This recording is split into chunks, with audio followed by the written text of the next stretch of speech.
Okay, so we're back, and this is more about social life. And basically, obviously, the last time we spoke properly was right before you left quarantine, and you hadn't met anyone in Wuhan. So I'd just like to hear like how it's been since then and how you gotten on. I still have no mates. No, I'm joking. I've met a few people. We tend to go to Brussels, which is in, I want to say Hankow, but I might be wrong. But yeah, we tend to go there. The owner, again, I think his name's David. He'll come over for a drink. He'll introduce himself, and we just kind of say hello. And yeah, it's just a cool place to kind of hang out. Like he puts on like the football if it's on, the Formula One if it's on, and he kind of has a rule of if it's quiet he'll close, if it's relatively busy he'll stay open until everyone leaves. So that's always cool to kind of go to there, and then after that maybe go to a club. Because I do work Saturday Sundays, kind of the thought would be it wouldn't be too busy going out on a Sunday night, but actually the times we've gone it's actually been quite busy. Which is really like surprising. Like in the UK, I don't think a club will be open on Sunday because it's a Sunday. But it's nice that I can still go out and have a few drinks, and there will be some sort of atmosphere. So that's pretty cool.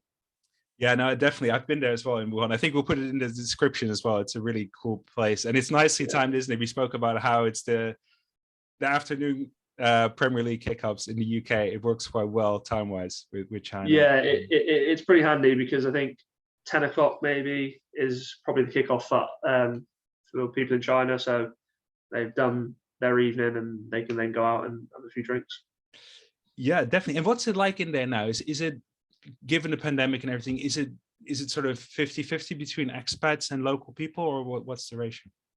I think it mixes. I think there's a large local group that do go there, and also there are a few foreigners that go there.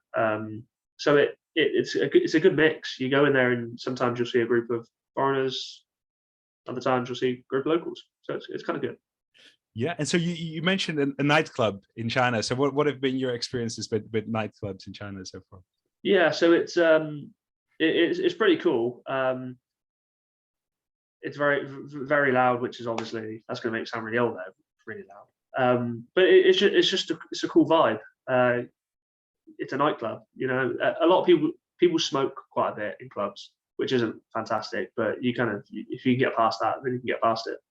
But it's good, you know. Drinks are relatively cheap, so yeah, it's a good night out. Yeah. So in terms of tips for people who might be traveling out to China soon, like what are your tips in terms of social life and in general as well for the first month? Yeah, definitely put yourself out there. You know, if you don't try and make friends, you won't make friends. So yeah, definitely try and like meet people. And a thing that I was speaking to someone the other day, and they said like foreigners always kind of find foreigners. So I feel like, and there was a case the other day. I was in Starbucks and I noticed someone wasn't Chinese, so I just went up to them and started speaking to them. And I think because there isn't a lot of foreigners, we do kind of like maybe gravitate if we see each other, and that's just a good way of meeting people. You know, I've spoken to her and we chat regularly, so yeah, it's cool. Definitely put yourself out there, be willing to do new things, try new things, and I'm sure you'll have a good time. Brilliant. Okay, thank you so much, Christian. No problem.